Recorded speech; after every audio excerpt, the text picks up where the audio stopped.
It began so slowly that I almost didn't notice it. Love, for me, was not a lightning bolt or a sudden revelation. It was the quiet, steadfast presence of Hermione Granger.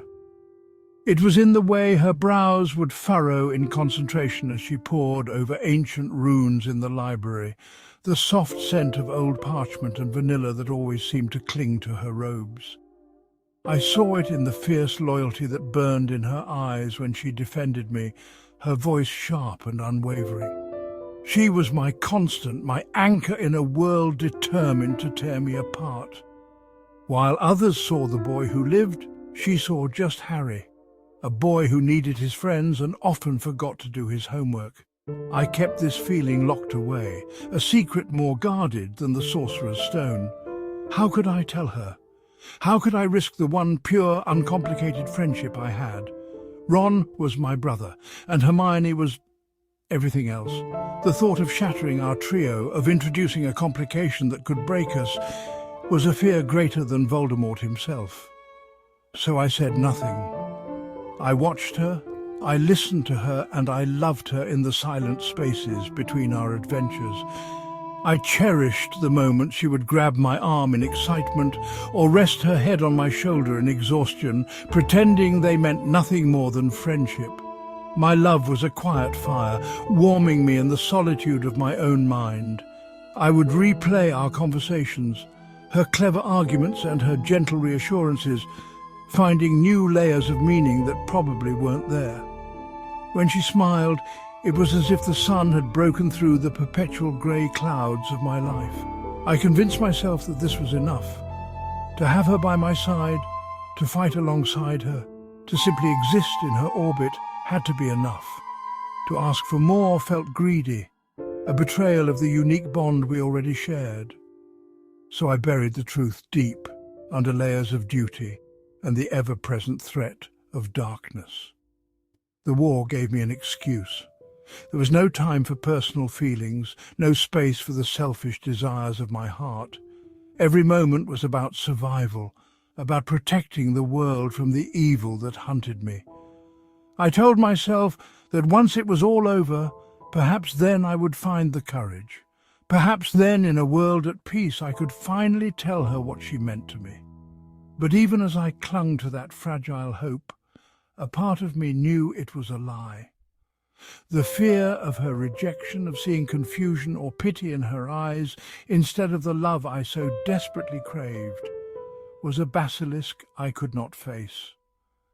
And so the secret remained mine alone. The Battle of Hogwarts was over. The dust had settled and the great hall was filled with the ghosts of our victory and the shadows of our loss. In the midst of the grief and the tentative dawn of a new era, I saw it. I saw Ron and Hermione, their hands clasped together, their foreheads touching in a silent promise. There was a look that passed between them, a look of shared history, of a bond forged in arguments and laughter, and finally sealed in the face of death. It was a look that I had only ever dreamed of receiving from her. It was a language I was not a part of, a conversation held in a glance that excluded me completely. The sight was a physical blow, a shard of ice piercing my chest. The air left my lungs, and for a moment the sounds of the morning hall faded into a dull roar. I had survived the killing curse for a second time, but this felt like a different kind of death. It was the death of a dream I had barely allowed myself to acknowledge. I had been so focused on Voldemort, so consumed by the fight, that I had missed the quiet evolution of their relationship. Or perhaps I had simply refused to see it, choosing willful blindness over the painful truth that was blooming right in front of me. Later, Ron pulled me aside, his face alight with a nervous, happy glow. "Harry, mate," he began, his voice uncharacteristically soft. "Me and Hermione, we're together." He looked so hopeful, so eager for my approval. I forced a smile, the muscles in my face feeling stiff and foreign. "That's brilliant, Ron, it's about time," I managed to say, the words tasting like ash. My heart screamed a silent protest, a litany of no, no, no, but my voice betrayed none of it. I was the best friend, the brother. My role was to be happy for them, and so I played my part, burying my own shattering heart beneath layers of feigned joy. That night, alone in the Gryffindor Tower, the silence was deafening. The war was over, but a new private battle was just beginning within me. I traced the lightning bolt scar on my forehead, a mark of a destiny I had never asked for. Now I had a new scar, one on my soul, invisible to the world, but aching with a profound sense of loss. Hermione was with Ron. It was right, it was logical. It made a kind of perfect sense that I could never compete with. They had a foundation I had never been a part of.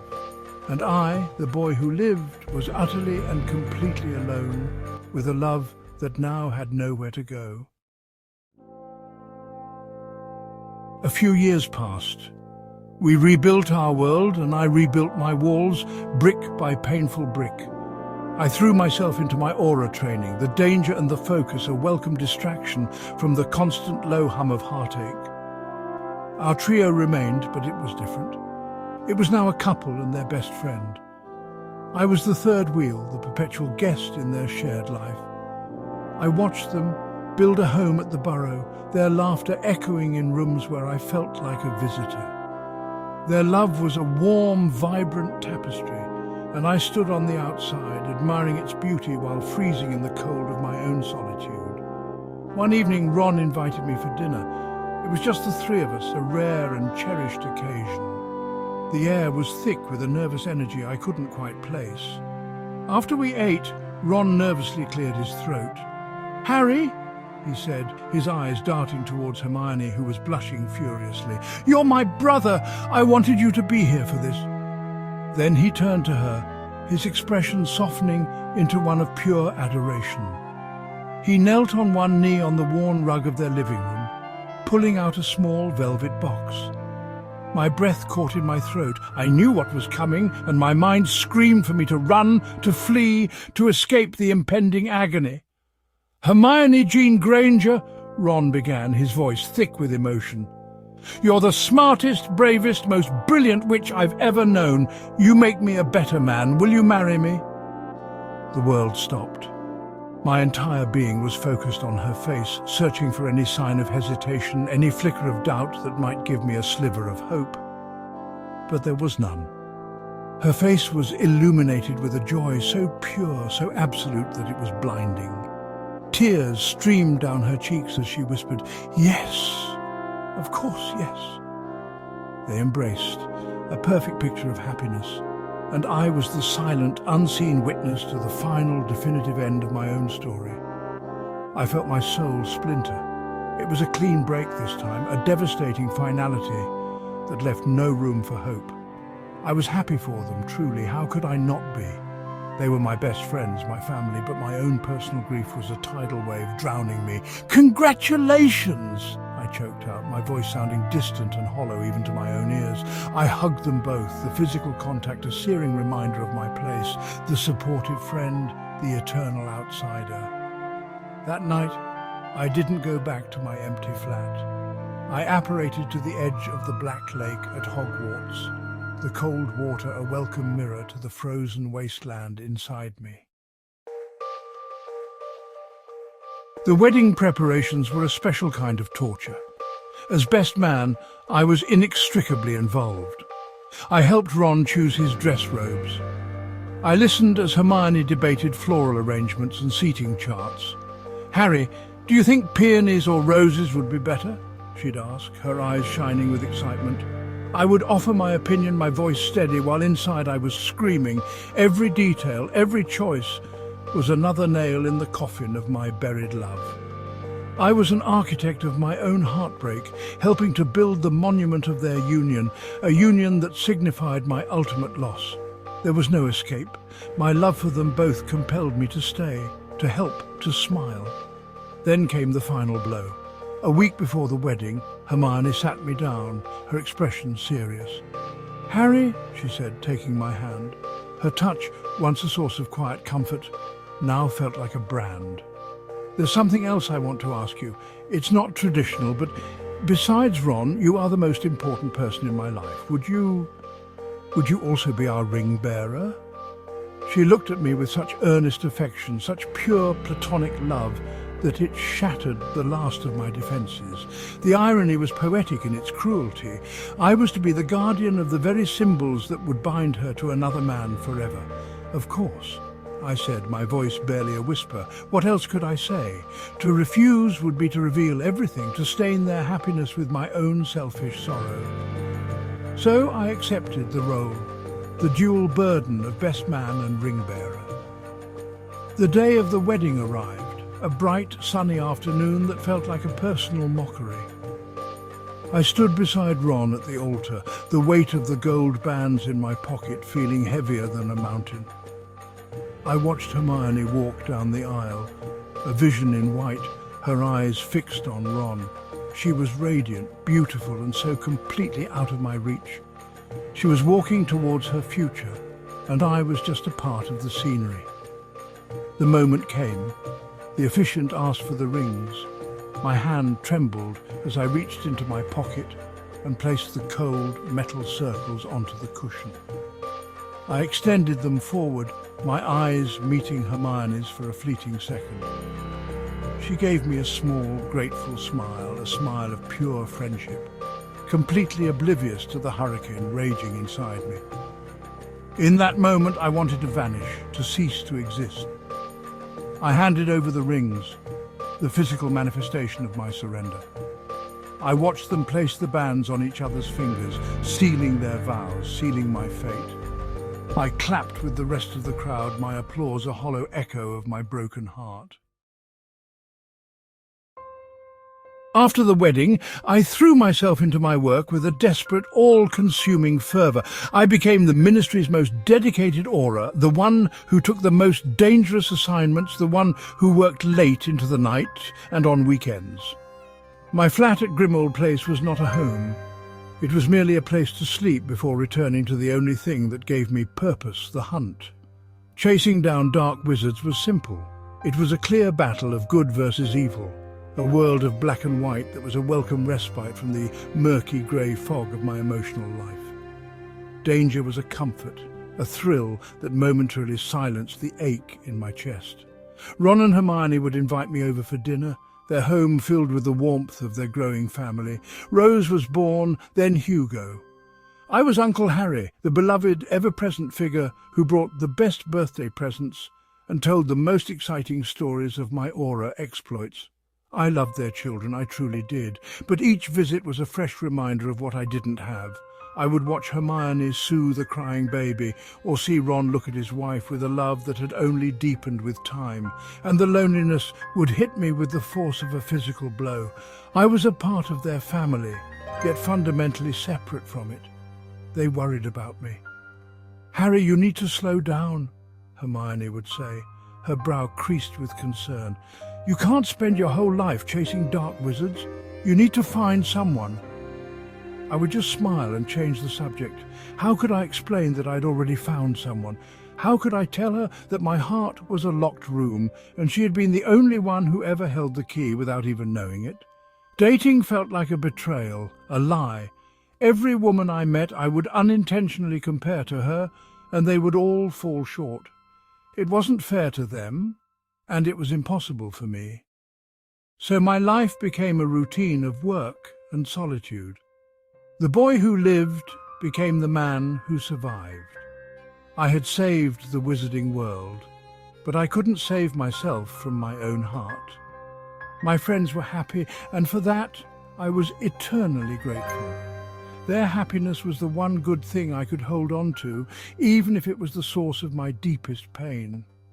I built my life around their happiness, a silent guardian watching from the shadows, my own chance at love, a sacrifice laid at the altar of their perfect life. My secret remained my constant companion, a ghost that walked beside me through the long, empty years. The years wore on, etching lines of exhaustion and old sorrows onto my face. I rose through the ranks, becoming the head of the Aura office, a respected but solitary figure. My friends' children grew up, went to Hogwarts and started lives of their own. I was the aging uncle, the legendary Harry Potter, a figure from a history book. The sharp, stabbing pain of my youth had dulled into a chronic, persistent ache, a part of me I had long since accepted. My love for Hermione never faded. It simply changed, transforming into a quiet, enduring echo in the vast emptiness of my life. It was a part of my magic, my very soul. My end came not from a dark wizard's curse, but from a dragon pox outbreak that swept through the ministry. It was a mundane human way to go, a quiet fading rather than a dramatic battle. Lying in my bed at St. Mungo's, I knew the end was near. Ron and Hermione were there, their faces etched with grief. Hermione held my hand, her tears falling onto my worn skin. "Don't leave us, Harry," she whispered, her voice cracking. Even then, her touch was both a comfort and a torment, a final, painful reminder of the love I had carried in silence for a lifetime. I looked at her, my vision blurring. I wanted to tell her. I wanted to finally speak the truth that had defined my entire existence since the war. The words formed in my mind, "I've always loved you," but they wouldn't come out. What purpose would it serve now, other than to cause her pain, to tarnish her memories of our perfect platonic friendship? My love had always been a selfless thing, a secret kept for her sake as much as my own. It would remain that way until the very end. My final act of love would be to protect her from the burden of my truth. With my last breath, I squeezed her hand and looked from her to Ron, my family. I managed a weak smile. "It's all right," I whispered, the words of final reassurance. As my consciousness faded, the last image in my mind was not of Voldemort or the Dursleys or even my parents. It was of a girl with bushy brown hair in the Hogwarts library, her head bent over a book, the scent of old parchment and vanilla filling the air. The boy who lived died as he had lived for so long, loving a woman he could never have. His greatest secret, his most profound heartbreak, finally going with him into the quiet dark.